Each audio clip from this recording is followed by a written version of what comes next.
नारायण नारायण श्री राम शरणम मम। पंचम प्रवचन। व्यक्ति जब अस्वस्थ होता है तो वह अस्वस्थता के निराकरण के लिए डॉक्टर अथवा वैद्य के पास जाता है। डॉक्टर अथवा वैद्य का सबसे पहला कार्य होता है निदान। निदान का तात्पर्य है रोग के स्वरूप का ठीक ठीक ज्ञान एवं रोग का मूल कारण। वैद्यों की अपनी अलग पद्धति होती है। वे नाड़ी के माध्यम से रोगों का निदान करते हैं। वे देखते हैं कि वात, पित्त और कफ की नाड़ियों में से किसकी गति तीव्र है और उसके आधार पर वे रोग का निदान करते हैं। तब उसके अनुरूप चिकित्सा करते हैं। काशी के एक बड़े प्रसिद्ध वैद्य थे श्री सत्यनारायण जी शास्त्री। उनका एक नियम था। जब रोगी उनके पास जाता था तो वे रोगी से यह नहीं पूछते थे कि उसे क्या रोग हुआ है। वे नाड़ी के द्वारा उसके रोग का निदान कर लेते थे और उसे कागज पर लिख देते थे। फिर रोगी से पूछते थे कि क्या उसे अमुक प्रकार का रोग अथवा अमुक प्रकार की शारीरिक समस्याएं हैं।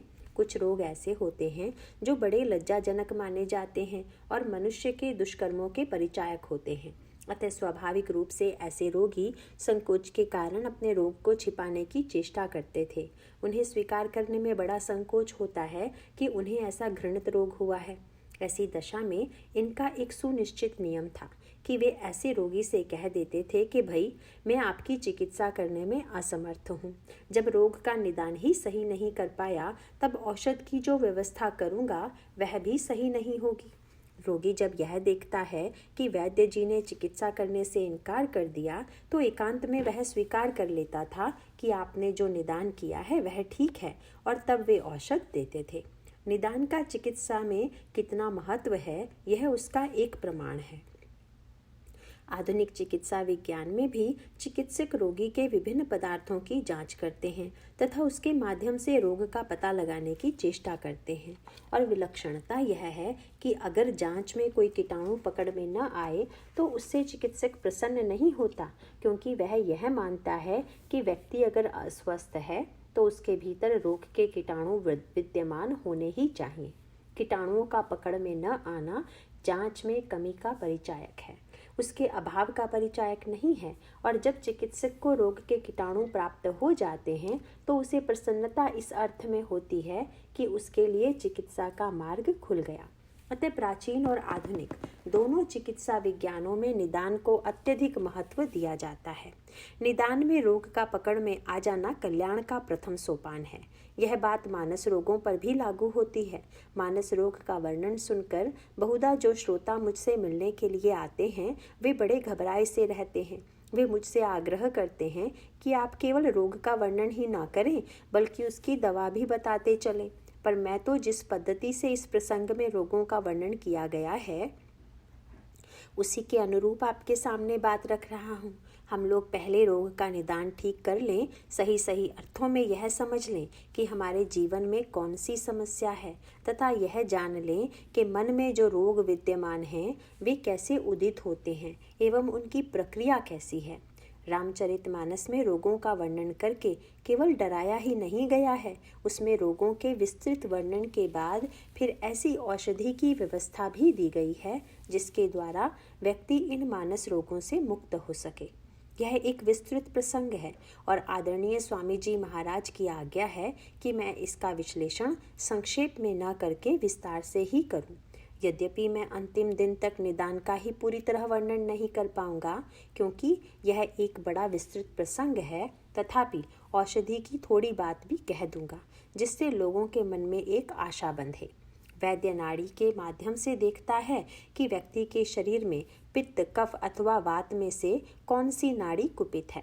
आयुर्वेद शास्त्र में नियम यह है कि उसमें रोगों की नहीं, रोगी की चिकित्सा की जाती है। इसका अर्थ यह है कि रोग की चिकित्सा करने से पहले रोगी की प्रकृति का ज्ञान प्राप्त किया जाता है।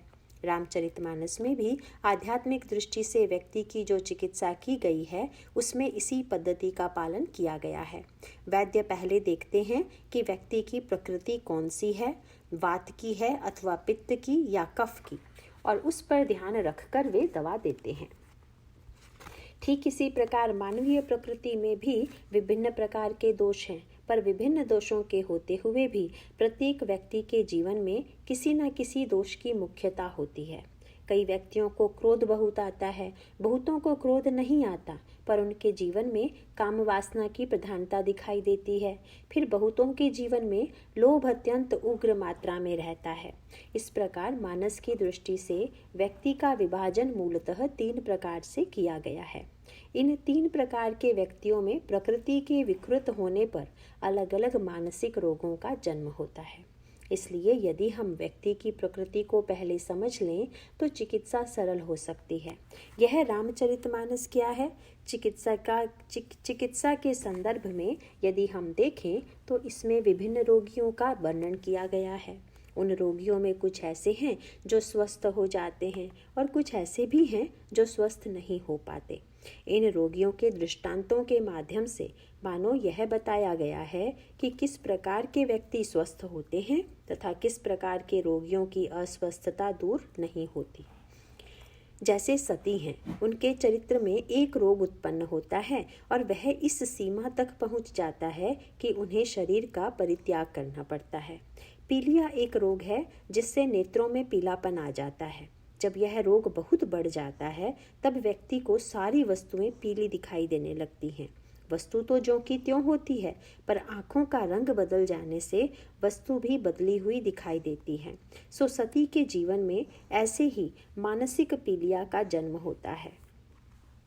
वे वन में भगवान श्री राम को सीता के वियोग में विलाप करते हुए देखती हैं और जब भगवान शंकर उन्हें ईश्वर और सच्चिदानंद कहकर दूर से प्रणाम करते हैं तो वे चकित हो जाती हैं, क्योंकि श्री राम उन्हें अत्यंत साधारण व्यक्ति दिखाई पड़ते हैं। उनमें उन्हें ईश्वरत्व का कोई चिन्ह दिखाई नहीं पड़ता। भगवान शंकर चाहते हैं कि सती का यह रोग किसी प्रकार से दूर हो, पर उनके जैसे कुशल चिकित्सक के होते पर भी सती का रोग इस जन्म में दूर नहीं होता। वह दूर होता है पार्वती के रूप में नया जन्म प्राप्त करने के बाद। तब भगवान शंकर ने पार्वती जी से कहा था, पार्वती, पूर्व जन्म में तुम मेरी ही प्रिया थी। तुम्हारी जो समस्या थी वह किसी वस्तु को नहीं, तुम्हारी दृष्टि की थी। नयन दोष जा कहाँ जब होई, पीत बरन ससी कहूँ कह सोई। जब किसी व्यक्ति के नेत्रों में दोष आ जाता है तब उसे चंद्रमा पीले रंग का प्रतीत होता है। इसी प्रकार श्री रामचंद्र में तुमने जिन दोषों का वर्णन दर्शन हो रहा था उसका तात्पर्य यही था कि तुम्हारी दृष्टि में विभ्रम आ गया था। पर जब पार्वती सती थी तब उनका यह रोग दूर नहीं हुआ। ऐसा क्यों? इसलिए कि रोग की चिकित्सा के लिए सबसे बड़ी आवश्यकता इस बात की है कि व्यक्ति अपने रोग का अनुभव करे और वैद्य के सामने निष्कपट भाव से अपने रोग को स्वीकार करे। सती भगवान शंकर की प्रिय पत्नी है और भगवान शंकर आध्यात्मिक दृष्टि से वैद्य हैं। जैसे शरीर के रोगों को वैद्य दूर करता है, उसी प्रकार मन के रोगों को गुरु दूर करता है। अन्य गुरु तो कुछ लोगों के ही गुरु होते हैं, पर भगवान शंकर के बारे में कहा गया है कि वे त्रिभुवन गुरु हैं। तुम त्रिभुवन गुरु वेद बखाना, आन जीव पावर का जाना। इसका अभिप्राय क्या है? भले ही सती संसार के सर्वश्रेष्ठ गुरु की पत्नी थी, पर बहुत बड़े गुरु के शिष्य हो जाने से ही रोग दूर नहीं हो जाता। सती जी के संदर्भ में तो यह बड़े पते की बात है। वे अपने रोग को छिपाना चाहती हैं। भगवान शंकर जैसे वैद्य ने यह बताने की चेष्टा की कि तुम्हें रोग हो गया है। जिस समय सती के मन में यह संशय का रोग उत्पन्न हुआ तो उनके लिए वैद्य ढूंढने के लिए कहीं जाने की आवश्यकता नहीं थी, क्योंकि शंकर जी जैसे भवरोग के वैद्य वहीं विद्यमान थे। जब गरुड़ अस्वस्थ हुए थे तब वैद्य ढूंढने के लिए उन्हें कितनी यात्रा करनी पड़ी थी, इसका वर्णन उत्तरकांड में मिलता है। न जाने कितने वैद्यों के पास वे भटके थे। गरुड़ की समस्या यह थी कि जिस वैद्य के पास वे जाते वह उन्हें दूसरे वैद्य के पास जाने की सलाह देता था। गरुड़ भी भ्रम रोग से ग्रसित हुए थे। जब वे प्रथम वैद्य नारद के पास पहुँचे तो उन्होंने कहा, भाई, इस रोग की चिकित्सा मुझसे अच्छी तो ब्रह्मा जी कर सकेंगे। और जब वे ब्रह्मा जी के पास पहुँचे तो उन्होंने कहा, बहन ते शंकर पही जाहूँ, सबसे बड़े वैद्य तो शंकर जी हैं, उनके पास जाओ। और वे बेचारे एक वैद्य से दूसरे के पास, दूसरे से तीसरे के पास भागते रहे। जब वे तीसरे श्रेष्ठ वैद्य शंकर जी के पास आए तो उन्होंने कहा, यदि तुम स्वस्थ होना चाहते हो तो कौवे के पास जाओ। अब नारद, ब्रह्मा और शंकर जी तो बड़े वैद्य थे, उनकी तुलना में काकभुशुंडी अत्यंत सामान्य थे। तात्पर्य यह है कि किसी व्यक्ति को बहुत बड़ा गुरु, बहुत बड़े महापुरुष प्राप्त हो जाएं तो मात्र उससे उसकी समस्या का समाधान नहीं हो जाता। उसके लिए यह जानना आवश्यक होता है कि स्वयं रोग की स्थिति क्या है और किस प्रकार के वैद्य से उसे लाभ होगा। इसीलिए भगवान शंकर ठीक से निदान करके गरुड़ जी को उचित वैद्य के पास भेजते हैं और तब कहीं उनका रोग दूर होता है। सती जी का सौभाग्य यह था कि उन्हें वैद्य ढूंढने कहीं अन्यत्र नहीं जाना था। वैद्य तो उनके साथ ही चल रहे थे, लेकिन संसार में विशेषकर मानसिक रोगियों में अपने रोग को छिपाने की जो प्रवृत्ति बहुधा देखी जाती है, सती जी उससे ग्रस्त हैं। वे भगवान शंकर से न तो अपने संदेह का वर्णन करती हैं, न ही अपने मोह तथा भ्रम की। वे चुपचाप शंकर जी के साथ चलती रही। भगवान शंकर ने उन्हें थोड़ा फटकारा भी। उन्होंने सांकेतिक भाषा में कहा, सती, तुम अपनी प्रकृति का सदुपयोग नहीं कर रही हो।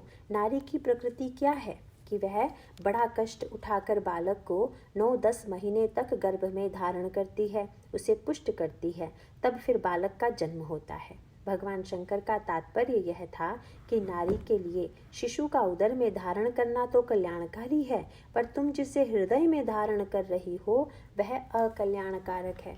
वे कहते हैं, सुन ही सती तव नारी सुभाऊ, संशय असन धरई उरकाऊ। तुम संशय को मत पालो। पेट में जैसे बच्चे को पालते हैं उसी प्रकार संशय को भीतर पालते रहना और यह सोचना कि जब यह बढ़कर खूब पुष्ट हो जाए तब इसे जन्म देंगे, अनर्थकारी होगा। इसे तो प्रारंभ में ही विनष्ट कर देना होगा। भगवान शंकर और भी आगे समझाते हैं, जासु कथा कुंभज ऋषि गाई, भगति जासु मैं मुनि ही सुनाई, सोई मम इष्ट देव रघुबीरा, सेवत जाहि सदा मुनि धीरा। मुनि धीर जोगी सिद्ध संतत, विमल मन जेहि ध्यावहि, केहि नेति निगम पुराण आगम, जासु कीरति गावहि। सोई राम व्यापक ब्रह्म भुवन, निकाय पति माया धनी, अवतरयु अपने भगत हित, निज तंत्र नित रघुकुल मणि।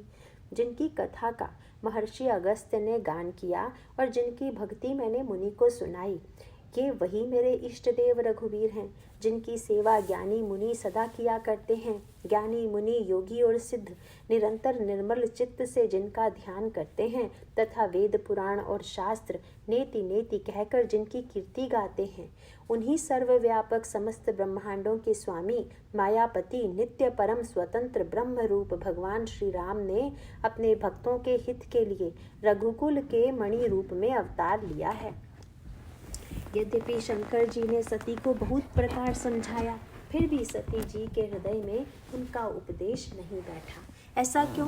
भगवान राम ने शरणागति के संदर्भ में कहा था कि व्यक्ति कैसा भी रोगी क्यों ना हो, वह अवश्य स्वस्थ हो जाएगा, पर रोग को दूर करने के लिए उसे कम से कम 4 वस्तुओं को छोड़ना पड़ेगा।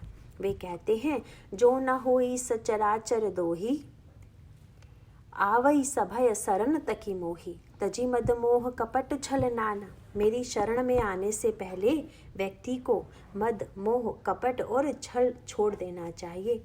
वैद्य के पास जाने की प्रक्रिया भी यही है। वैद्य के पास अगर व्यक्ति मद को लेकर जाए और यह सोचे कि मैं वैद्य की तुलना में अधिक योग्य हूँ, तब तो वैद्य की दी हुई औषधि और पथ्य पर उसका विश्वास ही नहीं होगा। इसीलिए उसको पहले मद छोड़ना होगा। मान लिया कि उसमें मद नहीं है, पर यदि वह वैद्य के वचनों को सुनकर भी अपनी इच्छा के अनुकूल आचरण करने लगे तो वह मोह की स्थिति होगी। अतः मोह लेकर वैद्य के पास जाने से भी कोई लाभ नहीं है। फिर यदि वैद्य के पास पहुंचकर रोगी उसे अपने रोगों के विषय में भ्रांति में रखना चाहे, उससे छल कपट करना चाहे, तो उससे वह स्वयं ठगा जाएगा। इस प्रकार भगवान राम शरणागति के संदर्भ में जो बात कहते हैं वह वैद्य के संदर्भ में भी सही है।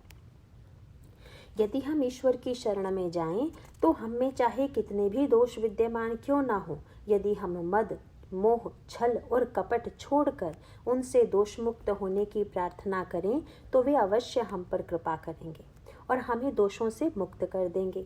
इसी प्रकार यदि हम वैद्य के पास भी मद, मोह, छल और कपट का त्याग करके जाएं तो उनकी चिकित्सा से हम अवश्य रोग मुक्त होंगे। यहाँ सती जी की चिकित्सा में विलंब इसलिए हो रहा है कि वे इन दोषों से मुक्त नहीं हैं। पहले तो रोगी को मद छोड़ना चाहिए, पर शंकर जी के बहुत समझाने पर भी वे सोचती हैं कि भले ही शंकर जी बहुत बड़े महापुरुष हैं, पर मैं भी तो दक्ष की बेटी हूँ, किसी सामान्य बुद्धिमान व्यक्ति की बेटी नहीं हूँ जो इनकी बात को बिना सोचे समझे मान लूँ। तात्पर्य यह है कि वे बुद्धिमत्ता का मद नहीं छोड़ पाती हैं। तब भगवान शंकर ने थोड़ी सी और चिकित्सा बता दी। उन्होंने कहा, जो तुमरे मन अति संदेहु, यदि मेरी दवा से भी संदेह रोग दूर नहीं हो रहा है तो तुम एक काम करो, तऊ किन जाई परीक्षा लेहु, तुम स्वयं जाकर अपनी दृष्टि से भगवान राम को देखने की चेष्टा करो।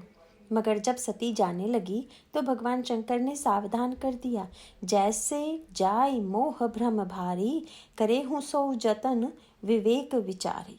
विवेक शून्य होकर परीक्षा मत लेना, अच्छी तरह सोच विचार कर जाना। पर सती जी वही लेकर गई जिसे उन्हें छोड़ देना था। भगवान कहते हैं, कपट छोड़ कर जाओ। फिर सती जी ने क्या किया, पुनि पुनि हृदय विचार करी, धरी सीता कर रूप। उन्होंने सीता जी का नकली रूप बना लिया। सीता जी मूर्तिमती भक्ति हैं। भक्ति के माध्यम से ही भगवान को जाना जाता है, पर यदि कोई नकली भक्ति का सहारा ले तो उसे भगवान क्यों मिलेंगे? यह तो उसके लिए और भी घातक होगा।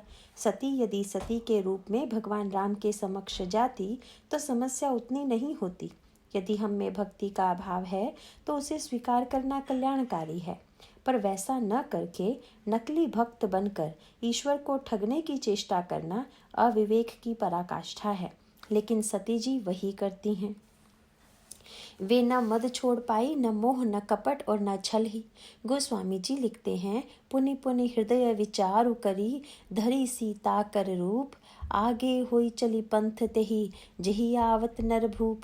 वे सीता जी का रूप धारण कर उसी मार्ग में आगे चलने लगी जिससे भगवान राम चले आ रहे थे। फलतः नकली भक्ति में जैसा होता है वही हुआ। लक्ष्मण जी ने देखा और वे समझ गए कि वेश तो सीता जी का बना है, परंतु स्वभाव नहीं बन पाया।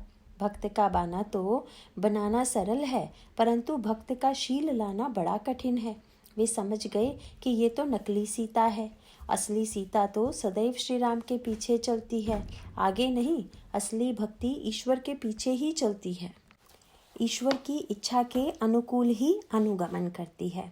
जहाँ मिथ्या भक्ति है वहाँ इसी प्रकार का दिखावा होता है।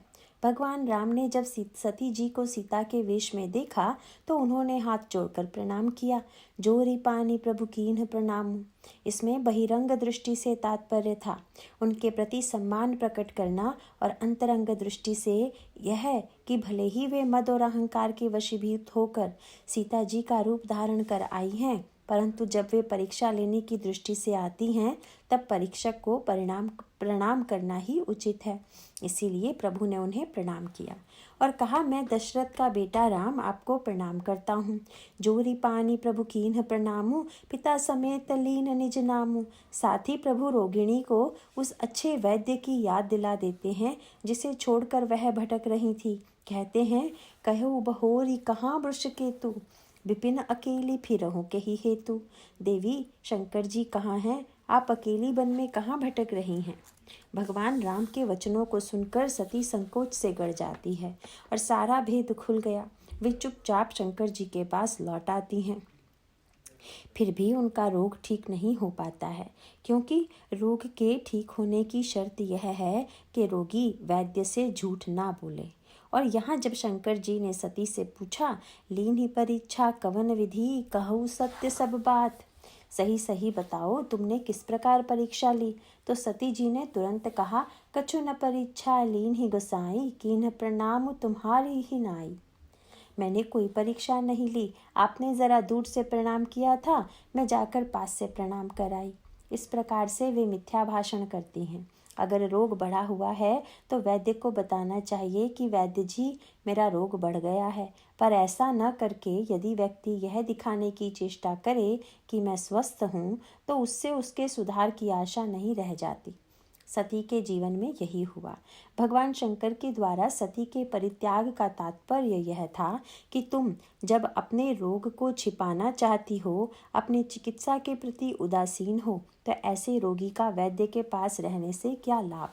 इसीलिए भगवान शंकर उनका परित्याग करते हैं। फिर अगले जन्म में सती जी पार्वती बनकर पुनः भगवान शंकर के चरणों में आती हैं और कहती हैं कि प्रभो, मैंने रोग का दंड पूरी तरह पा लिया है। अब मेरे अंदर पहले जैसा विमोह नहीं रहा, पर लगता है संशय का बीज किसी न किसी रूप में विद्यमान है ही। आप मेरे इस रोग की चिकित्सा करें। और तब भगवान शंकर उनके संशयों का नाश करते हैं और वे पार्वती के रूप में पूर्ण स्वस्थ हो जाती हैं। इसी तरह रामचरितमानस में और भी कई पात्र हैं जो रोगग्रस्त हैं। देवर्षि नारद की चर्चा चल रही थी।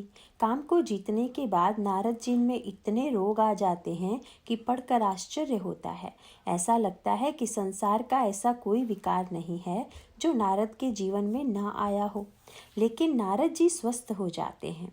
जब नारद जी के मन में विश्व मोहिनी को देखकर विवाह करने की वासना जागृत हुई, तो उन्हें लगा कि विश्व मोहिनी तो उसी का वर्ण करेगी जो संसार में सबसे सुंदर हो। अब मैं ऐसी सुंदरता कहाँ से लाऊं? तो उन्होंने निश्चय किया, हरिसन मांगऊ सुंदरताई, हो ही जात गहरुअति भाई। मैं भगवान से उनकी सुंदरता मांगूंगा, पर क्षीर सागर बहुत दूर है, वहां जाने में तो बहुत समय लगेगा। भगवान कैसे जल्दी मिले? पर नारद जी को क्षीर सागर नहीं जाना पड़ा। उनके मन में जो बात आई उस पर भगवान रीझ गए, उनके पास तुरंत आ गए। कोई कह सकता है कि सुंदरता पाने के लिए नारद जी को भगवान के पास ही जाने की आवश्यकता क्यों पड़ी? और भी तो ऐसे सुंदर लोग विद्यमान थे जिनसे उन्हें सुंदरता प्राप्त हो सकती थी। श्री राम के समान ही सुंदर व्यक्ति से, काम से उनकी भेंट हो चुकी थी। राम और काम में इतनी समानता है कि बहुधा लोग काम को राम के ही धोखे में स्वीकार कर लेते हैं। यह वैसा ही है जैसे व्यक्ति नकली सिक्के को असली समझकर ले लेता है और ठगा जाता है। नकली सिक्का बनाने वाला इस बात का ध्यान रखता है कि सिक्का ऐसा बनाया जाए कि देखने में बिल्कुल असली सिक्के जैसा हो। स्वाभाविक है कि असली सिक्का पूरे दाम में मिलेगा और नकली कम दाम में। काम भी कहता है कि सृष्टि का मूल कारण तो मैं हूँ। व्यक्ति ईश्वर को सुख के लिए पाना चाहता है और काम व्यक्ति के सामने दावा करता है कि मैं तुम्हें सुख दे सकता हूँ। साहित्य में काम का जो वर्णन आया है वह राम से ठीक मिलता जुलता है। जैसे राम परम सुंदर हैं, वैसे ही काम को भी परम सुंदर बताया गया है। राम धनुष बाणधारी हैं तो काम भी वैसा है। फिर दोनों का रंग भी सांवला है। शंकर जी ने काम को जला दिया। उनका तात्पर्य था कि तुम राम के स्थान पर आ जाते हो, इसलिए साधक के लिए सबसे अधिक घातक तुम ही हो। अतएव तुम्हें तो मिटा ही देना चाहिए। अब संसार में कोई मूल्यवान बढ़िया वस्तु बनती है तो उसके अनुरूप नाम से नकली वस्तु भी बाजार में बिकने आ जाती है। तब असली वस्तु बनाने वाले नक्कालों से सावधान का विज्ञापन देकर लोगों को सावधान कर देते हैं। सबसे बड़ा खतरा यही है कि असली के धोखे में कहीं नकली वस्तु ना खरीद ली जाए। शंकर जी का यही संकेत है। राम और काम में ऐसी कुछ समानताएं हैं कि व्यक्ति सुख पाने के लिए काम का वर्ण कर लेता है। काम उसे सस्ते में सुख दिलाने का दावा करता है और साधक के मन में सरल और छोटे मार्ग से सुख पाने की इच्छा जागृत हो जाती है। इसका सांकेतिक तात्पर्य क्या है? वह यह है कि व्यक्ति में मिलन की तीव्र आकांक्षा होती है, क्योंकि अंश का स्वभाव है पूर्ण को पाना। जीव की सहज प्रवृत्ति है कि वह पूर्ण से मिलना चाहता है, पर काम इस मिलन की आकांक्षा को बीच में दूसरी दिशा में मोड़कर यह दिखाने की चेष्टा करता है कि तुम्हारी मिलन की आकांक्षा को हम इसी मृत्युलोक में पूरी कर सकते हैं। काम का सारा मनोविज्ञान इतना अनोखा है कि व्यक्ति धोखे में आ जाता है। शंकर जी द्वारा काम को जला देने का तात्पर्य यह है कि कम से कम इतना भेद तो रहे कि राम रूप वाले हैं तो काम बिना शरीर वाला रहे, जिससे साधक दोनों का अंतर समझ सके।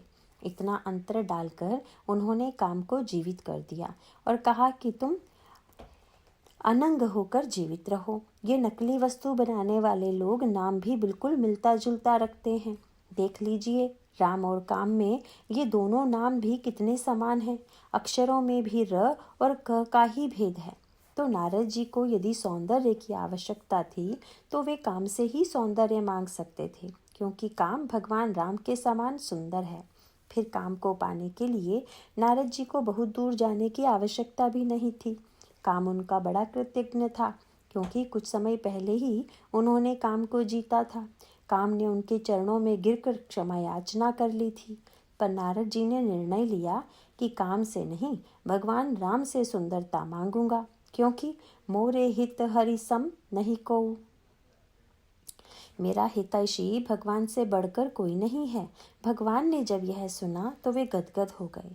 उन्होंने कहा, नारद, तुम इतने बड़े रोगी होकर भी रोग की पहचान तुम्हें ठीक बनी हुई है। तुम्हारी आंखें ठीक ठीक देख रही हैं। और तब नारद को कहीं जाना नहीं पड़ा। भगवान स्वयं आकर प्रकट हो गए। उन्होंने नारद से पूछा, कहिए, आपने कैसे स्मरण किया? नारद का रोग तो बढ़ा हुआ था। बड़ी विचित्र बात उन्होंने कह दी। आपन रूप देहु प्रभु मोही, आन भांति नहीं पावहु ओही। महाराज, आप अपनी सुंदरता मुझे दे दीजिए, जिससे विश्व मोहिनी से मेरा विवाह हो जाए। भगवान ने तुरंत उत्तर दिया, कुपथ माग रज व्याकुल रोगी, वैद्य न देई सुनहु मुनि जोगी।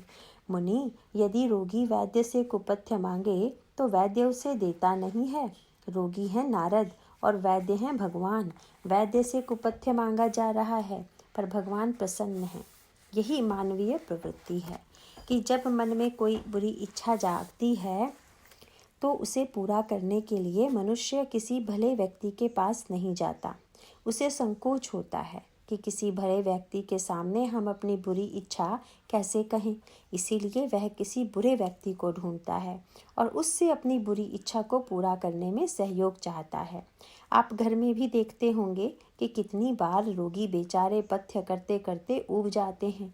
वे किसी छोटे बच्चे से धीरे से कह देते हैं कि भाई, हमें अमुक वस्तु ला दो, हम तुम्हें पैसा देंगे, और नासमझ बच्चा उनके कहने पर कुपथ्य ला देता है। इससे रोग और भी बढ़ जाता है। भगवान ने नारद से कहा, नारद, कहाँ वैद्य से मांगनी चाहिए दवा और तुम मांग रहे हो कुपथ्य। वैद्य से कुपथ्य मांगना एक दृष्टि से इसलिए अच्छा है कि जब वह रोगी में कुपथ्य की तीव्र इच्छा देखेगा तो वह कुपथ्य तो देगा ही नहीं, बल्कि पूरे घर को सावधान कर देगा कि आजकल इसका मन अमुक वस्तु की ओर जा रहा है, अतः भूलकर भी इसको यह वस्तु न मिलने पावे। भगवान का तात्पर्य था कि नारद, तुमने अच्छा किया जो तुमने मुझसे कुपथ्य मांगा, पर मैं तुमको कुपथ्य नहीं मिलने दूंगा। किंतु नारद का रोग इतना बढ़ा हुआ था कि उनके कान कुछ बहरे हो गए थे, मन भी बदला हुआ था। इसीलिए भगवान का वाक्य सुनकर भी उसमें निहित अर्थ को वे नहीं समझ पाए और अंत में उनका क्रोध भी प्रकट हो गया। जब उनमें काम आया था तो वे राम के पास गए थे, और जब क्रोध आया तो फरकत अधर कोप मन माही, सपदि चले कमलापति पाही। फड़कते अधर लेकर भगवान कमलापति के पास चले। लेकिन नारद जी की यही विशेषता है कि रोग के इतने बढ़ने के पश्चात भी उनके मन की सरलता, निश्चलता नष्ट नहीं हुई। उन्होंने भगवान से कुछ नहीं छिपाया, जो उनके मन में था भगवान के समक्ष प्रकट कर दिया। उनका भगवान के प्रति समर्पण का भाव कभी मिटा नहीं। परिणाम यह होता है कि नारद को भगवान स्वस्थ बना देते हैं और इतने रोगों से ग्रस्त नारद समस्त रोगों से मुक्ति पा जाते हैं। अनेक रोगों से ग्रस्त नारद जब भगवान की कृपा से स्वस्थ होकर सत्यलोक की ओर भगवान का गुणानुवाद करते हुए चले, तब शंकर जी के दोनों गण आकर उनके चरणों में गिर पड़ते हैं।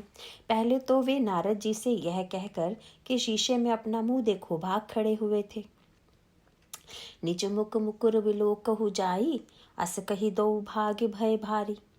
पर अब उनके पास आते हैं। तात्पर्य यह है कि रोगी से तो दूर ही रहना चाहिए। पर जब उन्होंने देखा कि अब नारद स्वस्थ हो गए हैं, विगत मोह मन हर्ष विशेषी, तो वे आकर उन्हें प्रणाम करते हैं। पर रोगी केवल नारद ही नहीं थे, रुद्रगण भी रोगी थे। वे नारद की अपेक्षा कहीं अधिक रोगी थे, क्योंकि वे नारद का दोष देखते हैं, अपना नहीं। रुद्रगणों की यह समस्या हमारी भी है। हम लोग भी दूसरों का दोष बड़ी पैनी दृष्टि से देखते हैं। गोस्वामी जी कहते हैं, जे पर दोष लखहि सहसाखी। दूसरों के दोष देखने के लिए हमारी आंखें 1000 की संख्या में हो जाती हैं, पर भगवान की दृष्टि क्या है? वे भी नारद के दोष देखते हैं, पर उनकी दृष्टि वैद्य की है। वैद्य जब रोगी का दोष देखता है तो उसका उद्देश्य रोगी की निंदा करना नहीं होता, वरन रोगी के स्वास्थ्य को सुधारना होता है। पर जब कोई विरोध भाव से दूसरे व्यक्ति के दोषों को देखता है तो उसमें शत्रु के प्रति कल्याण की भावना नहीं होती, वरन उसे प्रसन्नता होती है कि शत्रु में ये दोष विद्यमान हैं। रुद्रगणों की आंखें बड़ी पैनी थी, पर इन पैनी दृष्टि का उपयोग वे दूसरों के दोष देखने में करते रहे। हम लोगों के पास तो 2 ही आंखें हैं, पर इन लोगों के पास शंकर जी के गण होने के नाते 3-3 आंखें थी। शंकर जी ने तो अपने तीसरे नेत्र का उपयोग काम को जलाने में, बुराई को मिटाने में किया था, पर ये रुद्रगण उसका उपयोग दोष देखने में करते हैं। भगवान ने नारद को बंदर की जो आकृति दी थी, उसके पीछे नारद के प्रति उनकी कल्याण भावना थी, उनका वैद्य भाव था। अगर किसी को कोई घृणित रोग हो जाए तो वैद्य उसकी दवा देता है, पर लोगों से यह बोलता नहीं फिरता कि इसको अमुक रोग हुआ है। भगवान ने नारद को बंदर की आकृति तो दी, पर सबको वह आकृति नहीं दिखी। गोस्वामी जी लिखते हैं कि जब नारद स्वयंवर सभा में पहुँचे तो नारद जान ही सबहि सिर नावा, सबने उन्हें नारद समझकर सिर झुकाया। तात्पर्य यह है कि भगवान चाहते हैं कि लोगों की दृष्टि में नारद का सम्मान बना रहे और नारद के दोष दूर हो जाएं। इसीलिए उन्होंने नारद को ऐसा बना दिया था कि भले उनकी आकृति बंदर की थी, पर लोगों को वे नारद के रूप में ही दिखे और नारद समझकर ही लोगों ने उन्हें प्रणाम किया। हाँ, नारद को जरूर धोखा हो गया कि भगवान ने मुझे अपना स्वरूप दे दिया है, इसीलिए लोग मुझे प्रणाम कर रहे हैं, पर भगवान शीघ्र ही उनका मोह दूर कर उन्हें स्वस्थ बना देते हैं। और रुद्रगणों ने अपनी पैनी दृष्टि का दुरुपयोग किया। उन्होंने द्वेष भाव से नारद का दोष देखा। परिणाम यह हुआ कि नारद तो शीघ्र स्वस्थ हो गए, पर इनका दोषदर्शी रुद्रगणों को स्वस्थ होने में लंबा समय लगा। यही आगे चलकर रावण और कुंभकर्ण बने। रावण और कुंभकर्ण मोह और अहंकार के प्रतीक हैं। मोह और अहंकार से ग्रस्त व्यक्ति सर्वदा दूसरों का ही दोष देखता है। ऐसा व्यक्ति स्वस्थ नहीं हो सकता। जब वह अपने को अस्वस्थ ही नहीं मानेगा, तब स्वस्थ कैसे होगा? रावण और कुंभकर्ण की सबसे बड़ी समस्या यह थी कि वे अपने आप को रोगी के रूप में नहीं देख पाते थे। मानवीय प्रवृत्ति भी ऐसी ही है। कथा में आकर लोगों की बुद्धि और पैनी हो जाती है, पर उस पैनी बुद्धि का सदुपयोग बहुत कम लोग ही करते हैं। इसका कई बार अनुभव होता है। कानपुर में जब मैं कथा कहकर लौट रहा था तो जिस परिवार में मैं ठहरा हुआ था उसके 3 सदस्य भी गाड़ी में पीछे बैठे हुए थे। उस दिन अहंकार की व्याख्या की गई थी और तीनों कथा से बड़े प्रभावित थे, पर वे किस रूप में प्रभावित थे, यह समझने योग्य बात है। तीनों का संवाद मैंने सुना। ये तीनों माँ, पुत्र और पुत्री थे। माँ ने बेटे से कहा, बेटा आज की कथा तो तुमने सामने रखकर कही गई है, तुम्हें ध्यान से सुनी कि नहीं? बेटे ने कहा, मैं तो पूरे समय कथा में यही सोच रहा था कि यह आपका ही वर्णन किया जा रहा है, कथा तो आपके ही योग्य थी। और तब बेटी ने कहा, कथा तो तुम दोनों के लिए समान रूप से है, लेकिन माँ तुम्हें अधिक ध्यान देना चाहिए। अर्थात तीनों को यही लगा कि कथा मेरे लिए नहीं है, दूसरे के लिए है। किसी को यह प्रतीत नहीं हुआ कि अहंकार मुझ में है। प्रत्येक ने यही सोचा कि अहंकार दूसरे में है और उसे ही दूर करना है।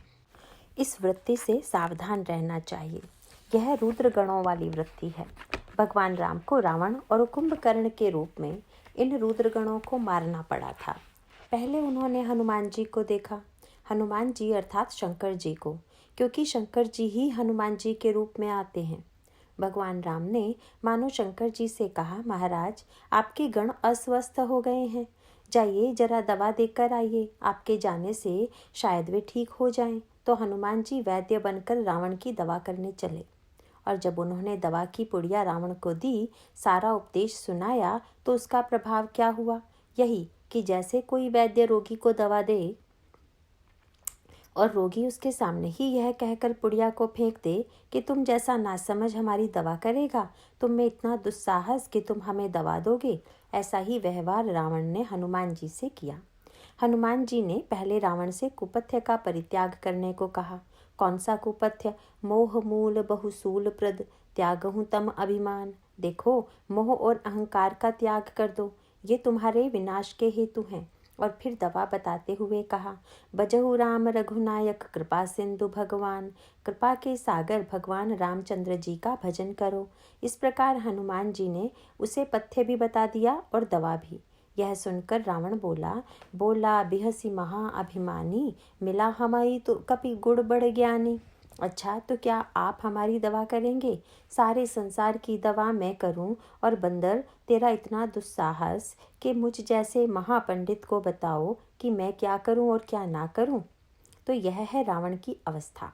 मानस रोग के संदर्भ में कहा गया है कि जब किसी व्यक्ति की नाड़ी में कोई धातु प्रबल होती है तो उसे रोग होता है। किसी को कफ ज्वर, किसी का बात ज्वर, तो किसी को पित्त ज्वर।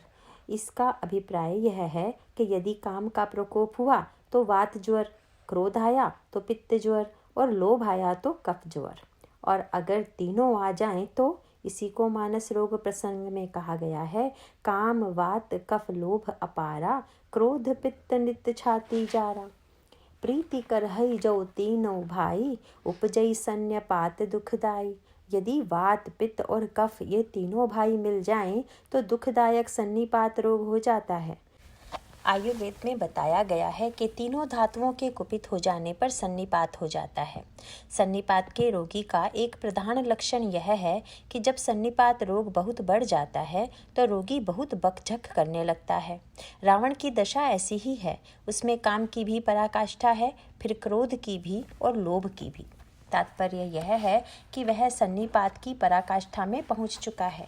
वैद्य तो उसे बहुत ऊंचे मिले पर वह उनकी हंसी उड़ाता है, मानो बेहोशी में बकते हुए हनुमान जी से कहता है, मृत्यु निकट आई खल तो ही, रे दुष्ट तेरी मृत्यु निकट आ गई है। वैद्य रोगी से कहे कि तुम्हें मृत्यु का डर है तो बात समझ में आती है, पर जब रोगी ही वैद्य से कहे कि तुम मरने वाले हो तो रोगी किस स्थिति में है, यह समझ लेना चाहिए। तभी तो रावण के वैसा कहने पर हनुमान जी कहते हैं, उल्टा हो हई कह हनुमाना, इससे उल्टा ही होगा, अर्थात मृत्यु मेरी नहीं तेरी आई है। हनुमान जी समझ लिए कि अब सन्निपात की वह स्थिति है जिसमें रोग असाध्य हो गया है और अब उसकी चिकित्सा संभव नहीं है। फलतः रावण का नाश भगवान राम के द्वारा होता है। रुद्रगणों का रोग वैसे तो बड़ा साधारण सा लगता है और उसकी तुलना में नारद जी का रोग बहुत बढ़ा हुआ, पर नारद जी की चिकित्सा हो गई और वे शीघ्र स्वस्थ हो गए, किंतु रुद्रगणों का रोग दूर नहीं हुआ और फलस्वरूप उन्हें रावण कुंभकर्ण के रूप में राक्षस होकर जन्म लेना पड़ा। इसका कारण यह है कि उन्हें अपने रोग पर ही गर्व हो गया था, दोष पर ही मिथ्याभिमान हो गया था। इस प्रकार हम देखते हैं कि रामचरितमानस में भिन्न भिन्न पात्रों के संदर्भ में उनकी अलग अलग प्रकृति का संकेत देते हुए रोगों का विस्तृत विवेचन किया गया है। यह जो अयोध्या कांड है वह पूरा आयुर्वेद का चिकित्सा शास्त्र ही है।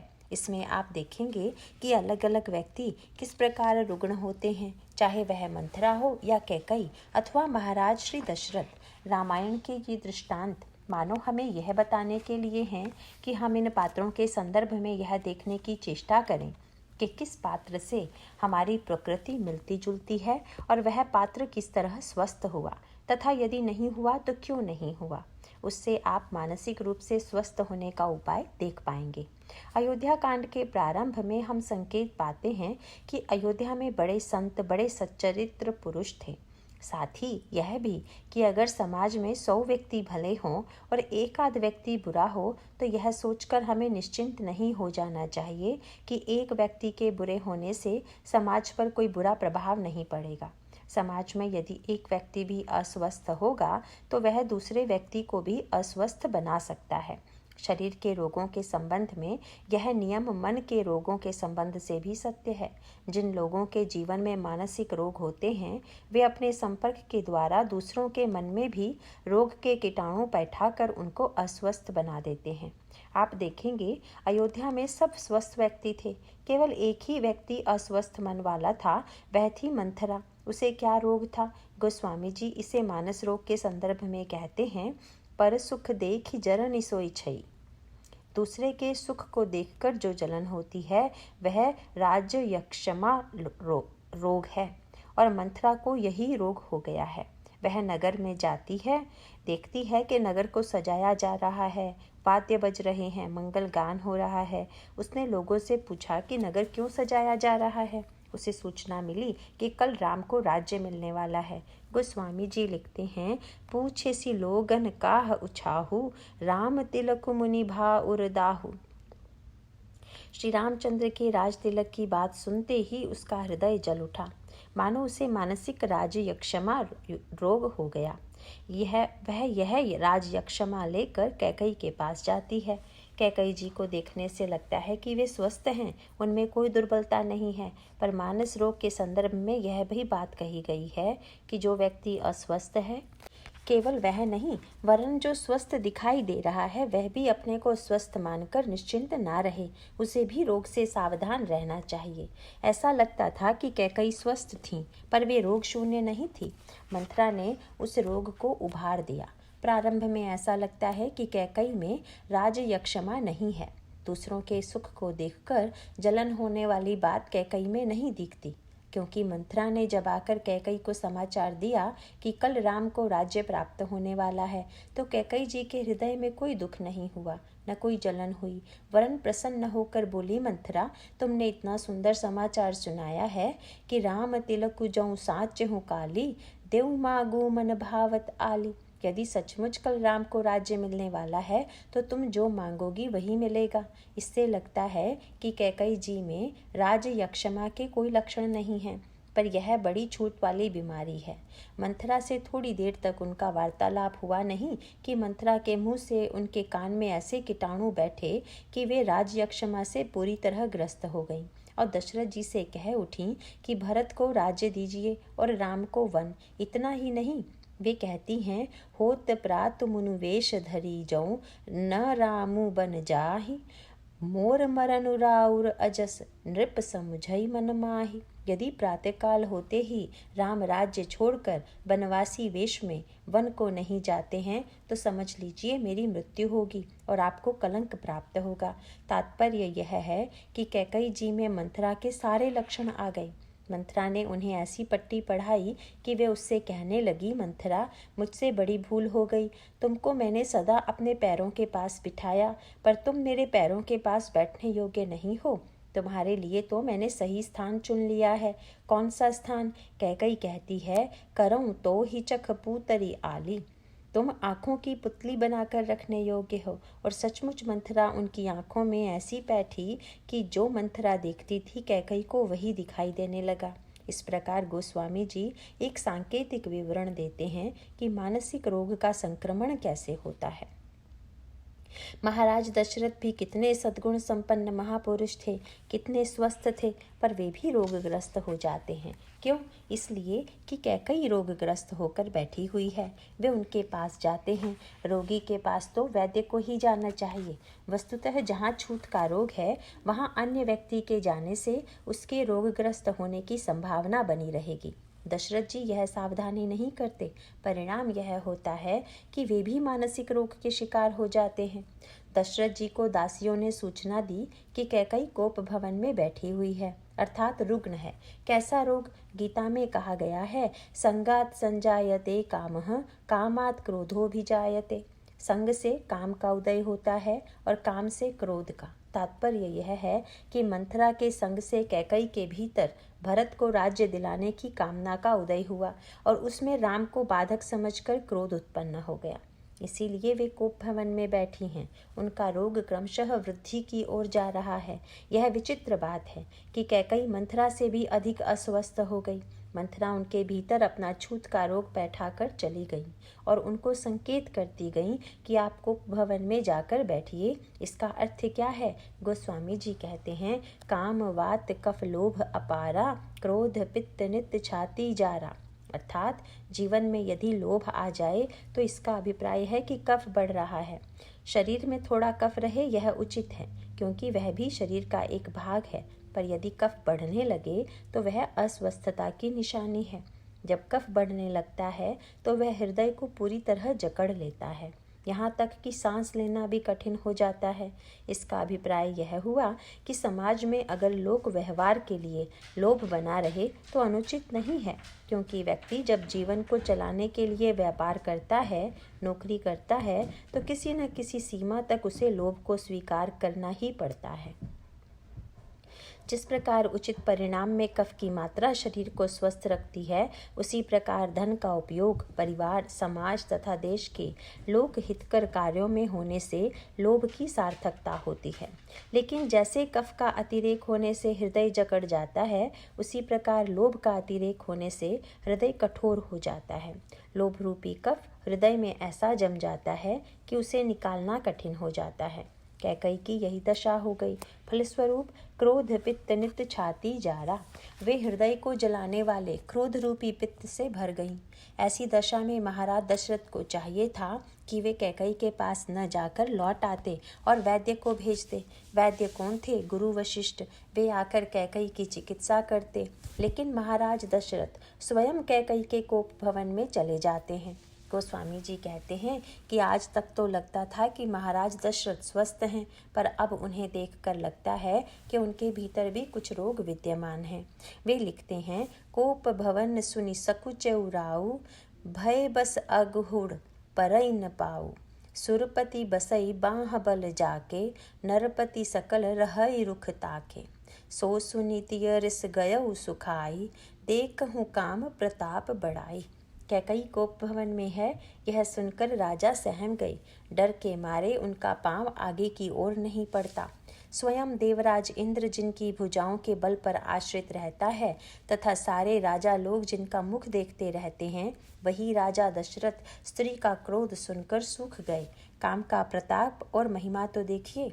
तात्पर्य यह है कि महाराजा दशरथ के जीवन में अन्य दुर्बलताएं नहीं थी। उनमें लोभ नहीं था, क्रोध नहीं था तथा उनके चरित्र में अनेक बड़े बड़े सद्गुण थे, पर काम की दुर्बलता उनके जीवन में बीज रूप में विद्यमान थी। कैकई की सुंदरता के प्रति वे मुक्त थे। अगर वे उनके सौंदर्य के प्रति आसक्त न होते तो आगे का आने वाला अनर्थ रुक जाता। पर महाराजा दशरथ कैकई को स्वस्थ बनाने में समर्थ नहीं हुए। जो स्वयं अस्वस्थ है वे भला दूसरों को क्या स्वस्थ बनाएंगे? परिणाम यह होता है कि कैकई की अस्वस्थता तो दूर होती नहीं, महाराज दशरथ मृत्यु को प्राप्त हो जाते हैं।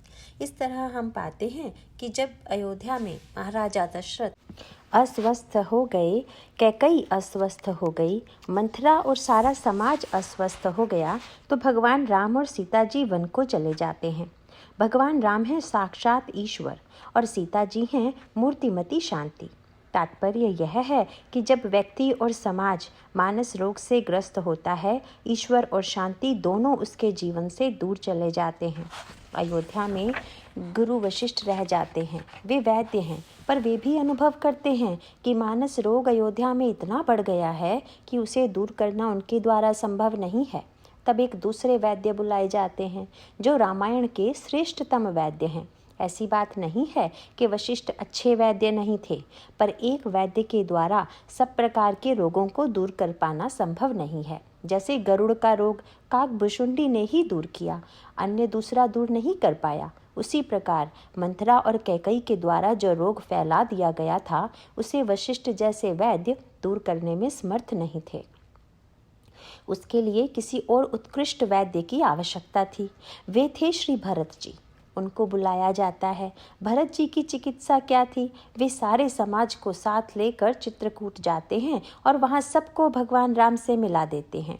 भगवान राम का दर्शन प्राप्त करके लोग परम पद के अधिकारी बन जाते हैं। पर भरत जी के दर्शन का क्या फल होता है? गोस्वामी जी लिखते हैं, जड़ चेतन मग जीव घनेरे, जे चितये प्रभु जिन प्रभु हेरे, ते सब भय परम पद जोगु, भरत दरस मेटा भव रोगु। जिन असंख्य जड़ चेतन जीवों ने भगवान श्री राम को देखा था अथवा जिन्हें प्रभु ने देखा था, वे परम पद के अधिकारी हो गए थे।